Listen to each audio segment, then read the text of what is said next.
We gotta talk about TextGate. What do you do when your ex texts you when you're in a new relationship? Do you respond? Should you double tap? Should you not even be responding at all? We're gonna get into it all from a therapist perspective right about now.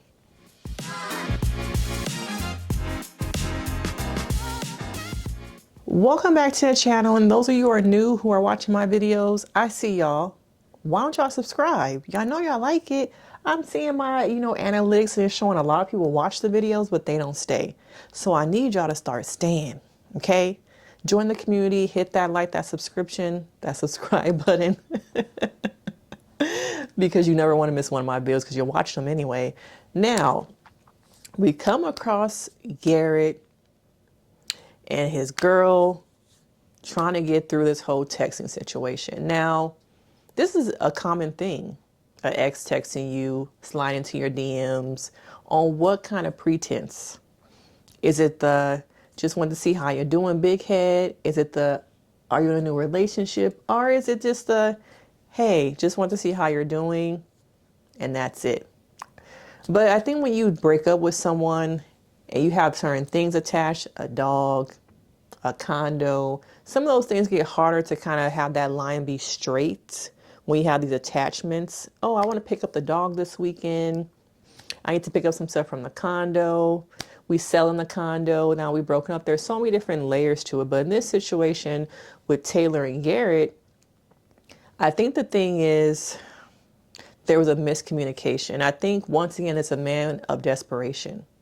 Now, Garrett to me is really in love with Taylor and doesn't want to lose her. And so he had this moment of like, oh, what do I do? What do I say? And should you double tap? Should he have ignored the message? Let me know what you guys think. Now, as a therapist, I'm like, you probably should have either not responded or when you got the message, maybe shown Taylor that she was texting and say, hey, how do you feel about me responding? Would you prefer me to ignore? See, there are layers of emotional intelligence in these conversations that I think people lack. And sometimes their own insecurities, doubts come up about like, I don't want to lose this person. But then I think some of Taylor's own insecurities came up about being cheated on before. That's how your trauma from past relationships shows up in your new thing. Okay, because she has a history of someone cheating on her, not being truthful, not being honest. And is that coming in here? Am I risking my whole life to be with you and you're not really who you are? We have to remember that they've known each other for 3 weeks at this point. And they were at 7 days away from the wedding? I can't really remember the timeline. But when it comes to Garrett, I think he so much doesn't want to lose Taylor that he fumbles at times. He's not good with his words. And maybe he's used to a certain caliber of a woman who is not like her. So it's the threat. That text was a threat of like ruining what I have. And so they're getting ready for this dinner thing, party. And we see them come in and she's upset right before they walk into the party about the ex texting him. And he says, I just double tapped. And she's like upset, but okay, let me calm myself. Let me pull together. Let's talk about this before we go in because I don't want this to ruin our whole night. Okay. But I think loosey-goosey, a little bit of alcohol, got loose on the goose, felt a little bit too comfortable being around some people. And, oh, actually I responded. You what now? Responded? You told me you just double tapped. And you can see Ashley and Tyler like, oh, it's time for our exit. We got to get out of here. Okay. Let y'all handle that. All right. Now, I think he should have been honest, but I felt like when I don't want to say got caught, but when it came out that he got the text and that he double tapped, he was already in some deep doo-doo. Okay. And so like, damn, I already dug my hole. Should I also say that I did respond? What do I do? What do I do? And so I think it could have been a conversation of like, hey, she reached out to me. She texted me. I want to show you the message so you can see it. So you know I'm not lying, not trying to hide anything from you. That is just me. Some people might feel like I ain't got to show my messages to nobody. That's my phone. That's my personal business. But once again, I don't know you.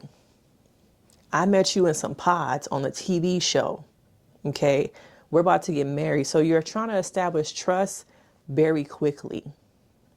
And so for me, yes, I think if I had saw the message and maybe we sat down together and I watched him maybe respond, so I could see it for myself and know like, okay, after that, what we gonna do? You gonna block her?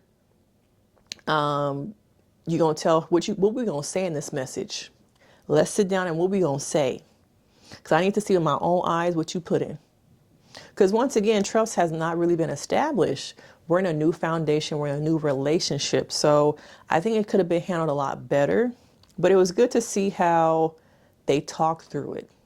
So every season, I feel like there's at least one couple who has emotional intelligence and the other ones are just like swimming in the ocean.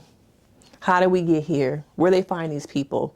But it seems like Taylor and Garrett do have a level of emotional intelligence where they're able to kind of talk about things. Now, sometimes they scientific, analytical brains begin the way. Okay, and they're so caught up on logic that sometimes emotions are not able to be dealt with properly because they're just so, they lean more logical. And ask yourself, because some relationships, there's one partner who leans more logical and one who leans more emotional. I think Taylor leans emotional and Garrett is more logical, and sometimes those things overlap and it creates miscommunication. So understanding what is your partner's communication style? What is yours? Do they match? Do you understand the way they communicate so that you don't jump to conclusions about, oh, he's just not listening. He's not trying to hear me. He doesn't understand. Maybe he's quiet after you said something because he's processing it still. Maybe he's trying to figure it out before just giving you an answer or a response. But your mind goes to, oh, he just don't care. That's why he's not saying nothing. It's like, no, people process things differently. Maybe he is somebody who, is somewhere on the spectrum, someone who's neurodivergent, but maybe it's undiagnosed and that partner does not know. But you also have to think about how were things communicating growing up? What was your childhood like? How was miscommunications happened? How do you identify with emotions? Do you typically just know how to process and deal with the typical ones? Sad, happy, surprise.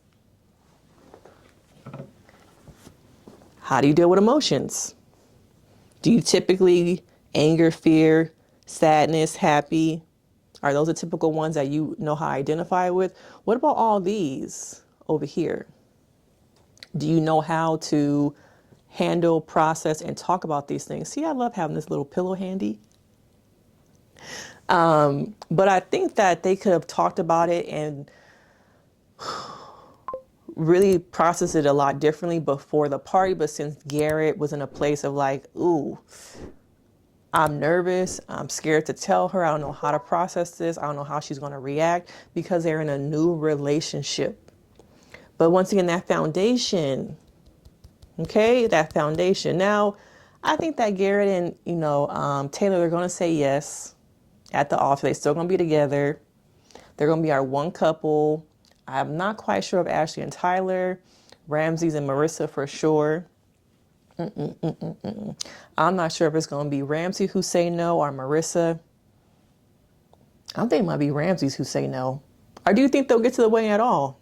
Because in these episodes, it was not looking too good. But ask yourself, what emotions are you typically used to seeing versus this spectrum over here? How do you communicate? Do you communicate out of anger, sadness, fear? What is at the forefront of your communication style? How does it affect your relationship? Think about these things, but I think they could have handled it a lot better. It's good to see them process and work through things. But I want to know, what is your communication style? How do you handle disagreements? Do you properly know how to fight with your partner? Yes, there's a proper way of having disagreements, miscommunications, and fighting. Sometimes when couples are not used to fighting or arguing, they don't know what to do when they have a fight or an argument. Okay? How do you emotionally regulate? How do you hold space for yourself? Okay? When you are up here angry, do you just lash out? Are you able to, let's take it from a 10, 5, 4, 3, 2, 1. Can you hold space for yourself before you have conversations and you just blow up at people and explode? But of course, I'm Denise Brady, and this is my video. I want you guys to really think about these things, learn from these videos. What are your takeaways? And of course, I will see you next time.